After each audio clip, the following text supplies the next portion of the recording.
नमस्कार, स्वागत है आप सभी का। आप देख रहे हैं केएस न्यूज इंडिया। आइए नजर डालते हैं आज की खबरों पर। भाजपा कार्यालय पर काले झंडे लगाने को लेकर पुलिस व राष्ट्रीय लोकदल कार्यकर्ताओं के बीच राष्ट्रीय लोकदल कार्यालय पर हुई तीखी झड़प। सोमवार को खतौली के जानसठ खतौली मार्ग पर हुए सड़क हादसे में एक बाइक सवार युवक की हुई मौत, दूसरा हुआ घायल। सोमवार को बरला छपार के बीच बने टोल को स्थानीय नागरिकों ने हंगामा करते हुए 2 घंटे तक कराया फ्री। प्रशासनिक अधिकारियों ने समझा बुझाकर कराया मामला शांत। सोमवार को समाजसेवी श्री मनीष चौधरी के प्रयासों से साध्वी व एक चीनी व्यापारी के बीच पैसों के लेन देन को लेकर चल रहे विवाद का हुआ सुखद समाधान। सोमवार को खतौली में पंजाबी समाज के लोगों ने कुछ असामाजिक तत्वों द्वारा जानसठ तिराहे पर लगाए गए होर्डिंग को फाड़े जाने की घटना पर रोष जताते हुए दोषियों पर कार्यवाही की मांग को लेकर कोतवाली प्रभारी को दिया प्रार्थना पत्र। सोमवार को मुजफ्फरनगर के नई मंडी क्षेत्र निवासी एक व्यक्ति अपना घर दबंगों के कब्जे से मुक्त कराने की मांग को लेकर कचहरी परिसर में बैठा अनिश्चितकालीन धरने पर।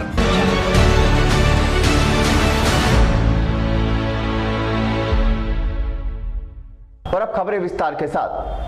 सोमवार को मुजफ्फरनगर में राष्ट्रीय लोकदल कार्यकर्ताओं द्वारा भाजपा के विधायकों व सांसद के आवासों का घेराव करने तथा भाजपा कार्यालय पर काले झंडे बांधने की घोषणा करने के कारण राष्ट्रीय लोकदल का सर्कुलर रोड स्थित पार्टी कार्यालय पुलिस छावनी में तब्दील हो गया। इस बीच पुलिस द्वारा कार्यकर्ताओं को रोके जाने पर दोनों के बीच तीखी झड़पें भी हुई, जिसके बाद राष्ट्रीय लोकदल कार्यकर्ता सड़क पर ही धरने पर बैठ गए। हम अपने दर्शकों को बताना चाहते हैं कि केंद्र सरकार द्वारा पारित तीनों कृषि कानूनों को काला कानून बताते हुए इन्हें वापस लेने की मांग को लेकर राष्ट्रीय लोकदल कार्यकर्ताओं ने सोमवार को जनपद के विधायकों व सांसद आवास का घेराव करने के अलावा भाजपा कार्यालय पर काले झंडे लगाने की घोषणा की थी, जिसको लेकर पुलिस प्रशासन सुबह से ही सतर्क था तथा राष्ट्रीय लोकदल कार्यालय पर भारी पुलिस बल की तैनाती की गई थी। इस दौरान मौके पर मौजूद पुलिस व प्रशासनिक अधिकारियों द्वारा राष्ट्रीय लोकदल कार्यकर्ताओं को मनाने का भरसक प्रयास किया गया, लेकिन जब राष्ट्रीय लोकदल कार्यकर्ता नहीं माने तो कार्यकर्ताओं व पुलिस कर्मियों के बीच आगे बढ़ने को लेकर तीखी झड़प हुई, जिसके बाद राष्ट्रीय लोकदल कार्यकर्ता वहीं धरने पर बैठ गए तथा सभी लोगों से 13 जनवरी को दिल्ली कूच का ऐलान किया। इस दौरान राष्ट्रीय लोकदल नेताओं का कहना था कि सभी लोग गांव-गांव जाकर दिल्ली बॉर्डर पर ले जाने हेतु खाद्य सामग्री इकट्ठा करेंगे तथा इन काले कानूनों के विरोध स्वरूप अपनी बुग्गी तथा ट्रैक्टर ट्रॉली आदि पर काले झंडे बांधकर दिल्ली की ओर कूच करेंगे। इस संबंध में और अधिक जानकारी देते हुए राष्ट्रीय लोकदल जिला अध्यक्ष श्री अजीत राठी तथा एडीएम फाइनेंस श्री आलोक कुमार ने बताया। भाई आज 48 दिन हो लिए किसानों को दिल्ली में बैठे हुए, तो सरकार क्यों नहीं इस कानून को वापस ले रही? किसान का काम खेतों में काम करने का, लेकिन सरकार ने ऐसी स्थिति इस देश में पैदा कर दी कि किसान सड़कों पर पड़ा और बिल्डर खेत में जाने लग रहा। किसानों के समर्थन में राष्ट्रीय लोकदल प्रदर्शन कर रहा आज, लेकिन तानाशाही देखिए सुबह से प्रशासन ने यहाँ छावनी में तब्दील कर रखा है। सरकार और प्रशासन ने किसान की आवाज को दबाने की कोशिश करी जा रही, दबने की नहीं है। और आप लोगों के माध्यम से मैं यहाँ ऐलान करना चाहता हूँ कि 13 तारीख में राष्ट्रीय लोकदल के कार्यकर्ता दिल्ली किसानों के समर्थन में कूच करेंगे। और हाँ, रोका गया है, लेकिन ऐसा जो है प्रशासन अपनी कितनी ताकत लगा ले, किसान रुकने वाला है नहीं। बीजेपी कार्यालय पर झंडा, हाँ, काले झंडे में बीजेपी कार्यालय में बांधने जा रहे थे, इन्होंने तो हमें फांसी दे दी। भाई आपने जो ये कानून बना दिया, जरूरत क्या आती? किसान यही तो कह रहा, कुछ मांग थोड़ा ही रहा, जो तुमने दिया उसे वापस ले लो। हम यही तो कह रहे कि जो तुमने किसानों को दिया इसे वापस ले लो, थारे से मांग नहीं रहा कुछ। किसान की मांग थोड़ा ही है, लेकिन जो तुमने ये बता रहे कि हम किसान के फायदे में दिया तुमने, तो इसे फायदे को तुम ही रखो, वापस लो इसे बिलों को, कानून को। लोकदल का प्रदर्शन को उनको रोक दिया गया और समझा बुझा करके उनको वापस भेज दिया गया ताकि कहीं कोई समस्या न पैदा हो। तो धक्का मुक्की हो रही थी पुलिस के साथ, और उसका अलग से जांच कराई जाएगी। जो भी होगा उससे अगर कहीं कोई कमी पाई जाती है तो उसके खिलाफ अलग से कार्रवाई होगी। नहीं मान सकते इनका कृषि कानूनों को वापस लेने को मांग को लेकर के इनके द्वारा विरोध किया गया।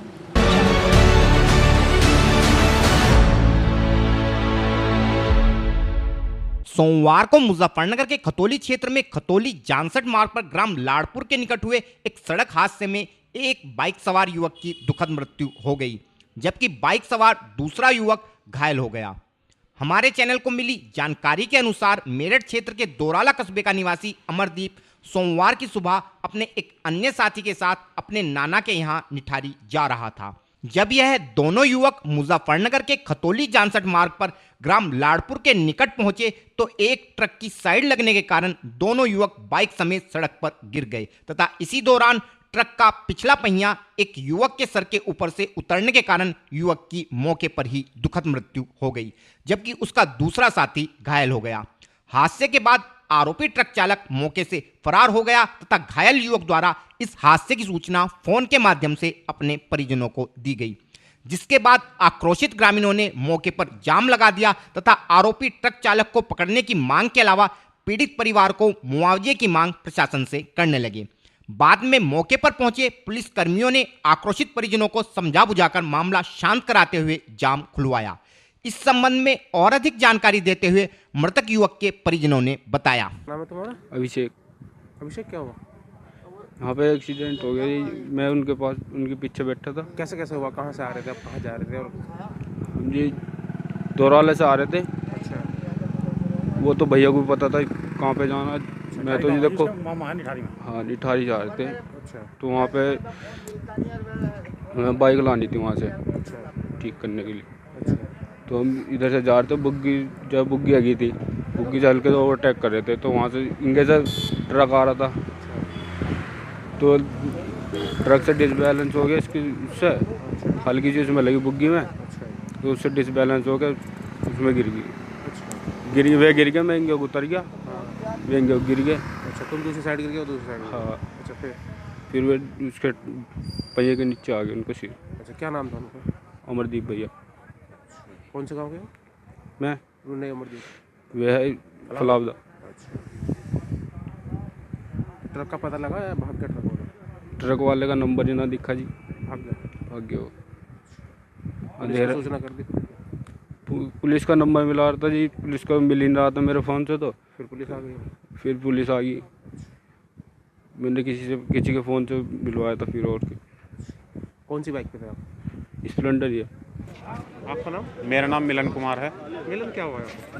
सर जी ये लड़का सुबह ही, मैं दोराले रहता हूँ, दोराले से अपने मामा के यहाँ पे जा रहा था निठारी। तो ये बता रहा है कि ये जो देखने वाले हैं वो बता रहे हैं कि ट्रक आया और ट्रक ने जो साइड मारी इसमें, और जैसे साइड मारने से ये गिर गया और गिरने के बाद इसके सिर पे जो पहिया चढ़ा ट्रक का, ठीक है जी। वहाँ से फिर इन लोगों का फ़ोन गया मुझे। परिवार में अकेला ही बेटा था, 2 इसकी बहन है, उनकी शादी हो चुकी। इसके पापा 8-9 साल पहले एक्सपायर हो चुके। क्या नाम है? मेरा उसका नाम क्या है? लड़के का नाम अमरदीप है, पिताजी का नाम स्वर्गीय आदेश कुमार है। कितनी उम्र होगी? लड़के की उम्र होगी सर 21 साल के आसपास। शादी हो रखी? नहीं, शादी अनमेरिड है। इसके साथ एक लड़का और था, वो दूसरी साइड में गया। हाँ, वो एक लड़का और था इसके साथ, वो भी है। वो भी मतलब उसे भी चोट लगी हुई है काफ़ी। अब किस तरीके की मदद चाहते हैं? है जी किस तरीके की मदद चाहते हैं? सर, मदद ये चाहते हैं, इसकी मम्मी अकेली रह गई हैं परिवार में, तो उसकी कोई आर्थिक मदद हो जाए, इसको मुआवजा उसका मुआवजा मिल जाए। भाई लेके जाना थी, थाने पे लेते। हाँ? चलो चलो भैया।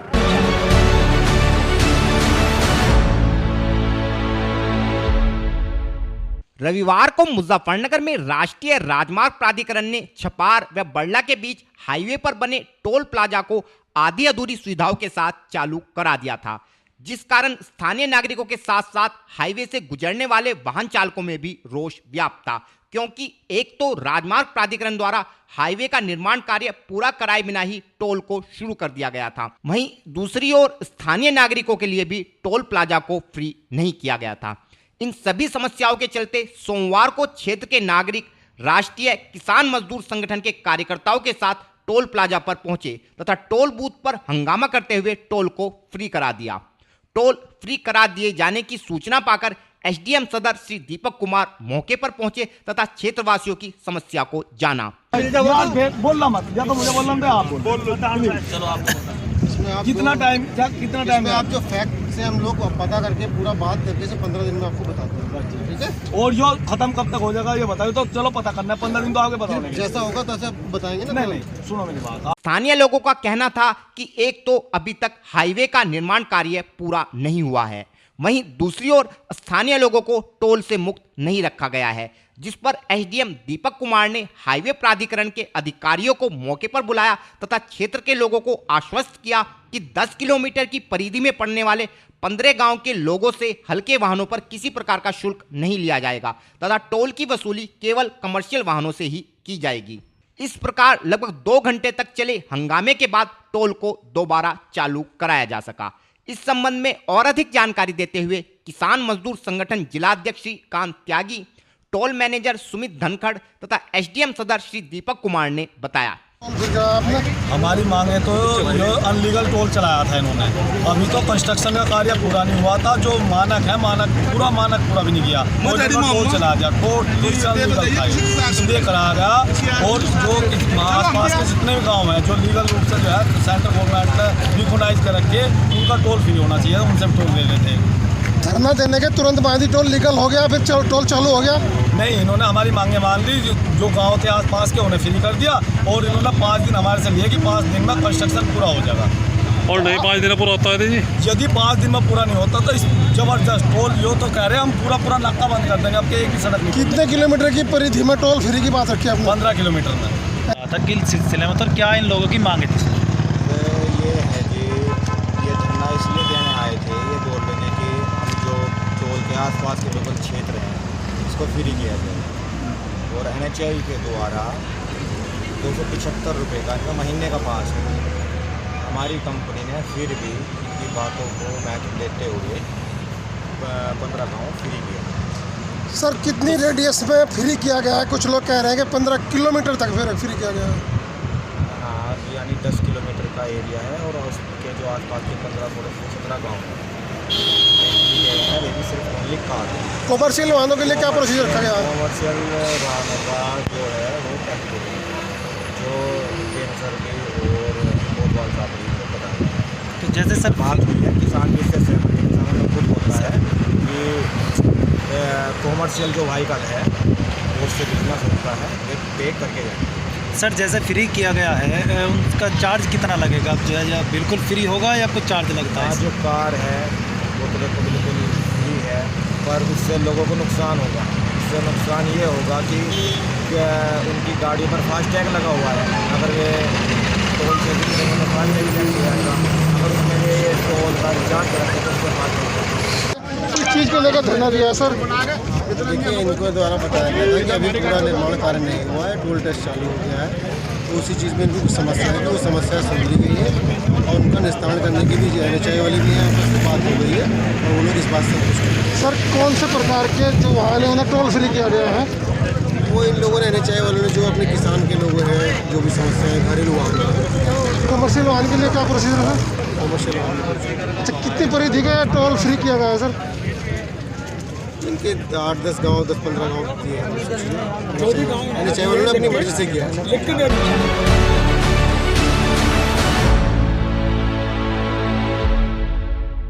पिछले दिनों मुजफ्फरनगर के नई मंडी क्षेत्र की भरतिया कॉलोनी निवासी एक साध्वी के साथ एक चीनी व्यापारी द्वारा प्रॉपर्टी खरीद के मामले में 24 लाख की धोखाधड़ी करने का मामला प्रकाश में आया था। इस मामले में व्यापारी द्वारा साध्वी को दिए गए 24 लाख के चेक बाउंस हो गए थे तथा साध्वी द्वारा व्यापारी से अपने रुपयों का तकाजा करने पर व्यापारी द्वारा साध्वी को जान से मारने की धमकी दी जा रही थी, जिस कारण साध्वी ने अपनी सुरक्षा की गुहार पुलिस प्रशासन से लगाई थी। विगत शुक्रवार को मुजफ्फरनगर के वरिष्ठ समाजसेवी श्री मनीष चौधरी ने भी इस विषय में साध्वी से मुलाकात करते हुए उन्हें समस्या के शीघ्र समाधान का भरोसा दिलाया था।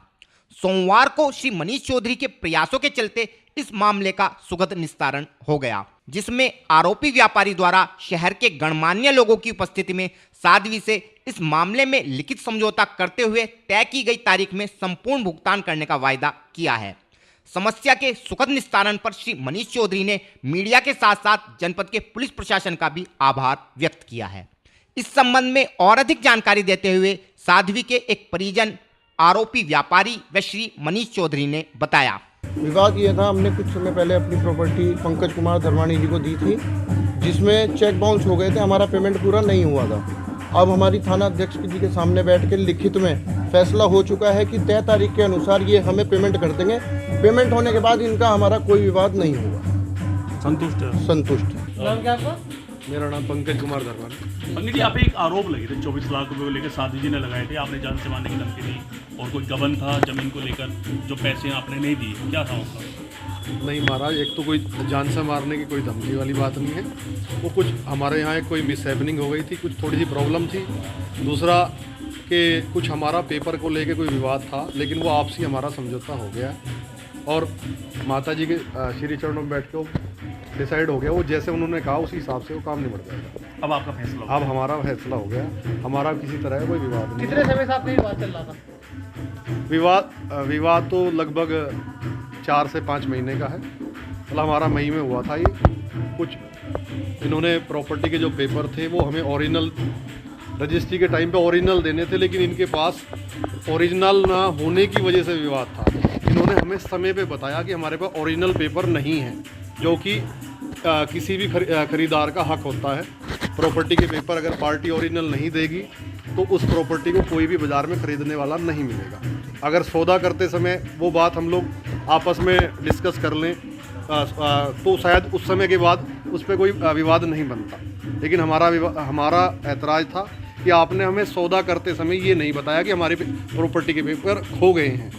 जब वो रजिस्ट्री का समय आया तब उन्होंने हमें बताया था। लेकिन आज माता रानी के चरणों में बैठ के वो हमारा फैसला हो गया है। देखिए, आज अभी 3 दिन पहले एक आरोप लगे हुए थे हमारे पंकज धर्माणी जी पर। आज प्रभु श्री राम की इच्छा से माता रानी के चरणों में जो स्थिति इनकी चल रही थी कुछ दिन पहले, तो आज वो किसी तरह वो थाने में इनका एक सामूहिक समझौता भी हुआ है और आपस में इनका जो लेन देन था वो जिस स्थिति में चाहेंगे, जिस तारीख में चाहेंगे आपस में कर सकते हैं। और इनको गणमान्य व्यक्तियों के सामने इन्होंने आपस में समझौता भी कर लिया है और अब इसमें किसी तरह का मेरे ख्याल में डिस्प्यूट नहीं है। इसमें आपका और शासन का, प्रशासन का, सभी का हम सहयोग करते हैं। सबका धन्यवाद करते हैं कि इतनी जल्दी से और इतने अच्छा सा, बहुत शांति प्रिय ये जो डिस्प्यूट चल रहा था वो बिल्कुल सही हो गया है और अब किसी तरह का डिस्प्यूट इन दोनों में पार्टी में नहीं रहा है। जो आरोप थे खत्म हो गए हैं? हाँ, वो आपस में समझौते लिखित में हो गया है कि भाई जो भी कंप्रोमाइज है, जो भी पैसे का लेन देन है वो आपस में अपना सेटल करेंगे। देखो, सबसे अच्छा तरीका है कि कोर्ट ना जाके या आपस में लड़ाई झगड़ा ना करके आपस में अगर प्यार बैठ कर कोई समझौता हो रहा है या कोई फैसला हो रहा है तो सबसे अच्छी बात है और होना भी इसी तरह से चाहिए। देखो, कोर्ट कचहरी में जाएगा तो आदमी को पता नहीं क्या क्या भुगतना पड़ता है। तो सबसे अच्छी बात हमारे लिए रही है कि आपस में पंकज जी का और माता जी का जो भी डिस्प्यूट था वो आज हर तरह से समाप्त हो चुका है और इनका जो भी पैसे का लेन देन है वो तय तारीख के अनुसार दोनों अदा करते रहेंगे और आपस में बिल्कुल हर तरह से किसी ना कोई आज के बाद ये धमकी की जो वाली बात थी कि धमकी दे रहे हैं, तो धमकी वाली भी ऐसी कोई स्थिति नहीं है कि किस तरह की कोई धमकी दे रहे हैं। तो आज शिवम यहाँ पर माता जी के पास अगर पंकज जी के और हमारे द्वारा माध्यम से कुछ गणमान्य व्यक्ति भी है तो उनके सामने सारी चीज़ क्लियर हो चुकी है और अब किसी तरह का कोई डिस्प्यूट नहीं रहा है।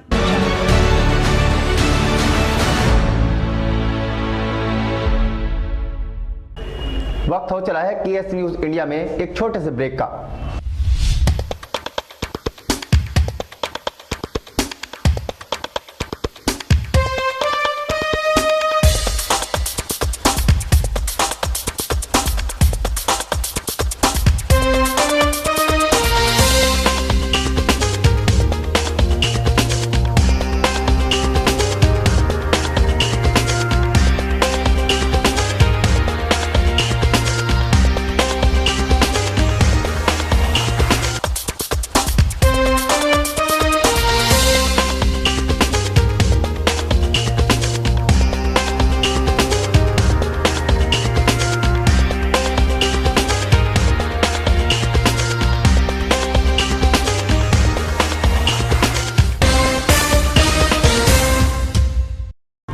ब्रेक के बाद आप सभी का स्वागत है। सोमवार को मुजफ्फरनगर के खतौली में पंजाबी समाज के एक प्रतिनिधिमंडल ने कोतवाली प्रभारी से मुलाकात कर कुछ असामाजिक तत्वों द्वारा नगर पालिका सभासद मोनू मंगवानी द्वारा लोहड़ी की शुभकामना हेतु लगवाए गए होर्डिंग को फाड़ने पर रोष जताते हुए दोषियों पर कार्यवाही की मांग को लेकर एक प्रार्थना पत्र थाना प्रभारी को सौंपा।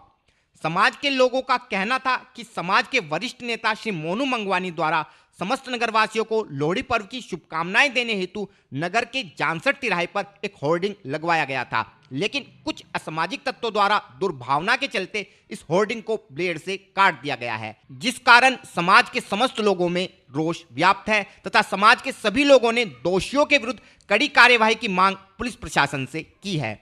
इस संबंध में और अधिक जानकारी देते हुए पंजाबी नेता श्री मोनू मंगवानी ने बताया। पंजाबी समाज की ओर से मेरे द्वारा जानसठ तिराहे पे मकर संक्रांति और लोहड़ी की शुभकामनाओं का एक फ्लैक्स लगवाया गया था, जिसे साजिशवश किसी ने ब्लेड से या चाकू से काट दिया गया है। किस तरीके से काटा? क्या लगता है किसने काटा? या तो किसी का समाज के प्रति रोष है, समाज पे बैर रखते हुए किसी ने काटा, या किसी ने मेरे से बैर रखते हुए काटा है।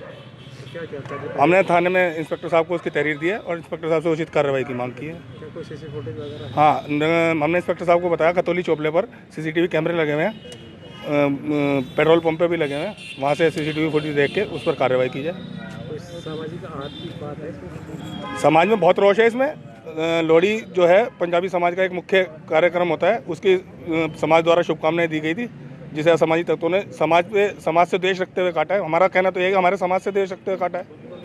आज तक कितने फ्लैक्स रखते हैं, किसी का नहीं काटा गया। कैसी कार्रवाई चाहिए? हम चाहते हैं कि उसको उचित कार्रवाई, उसे पकड़ा जाए, गिरफ्तारी की जाए।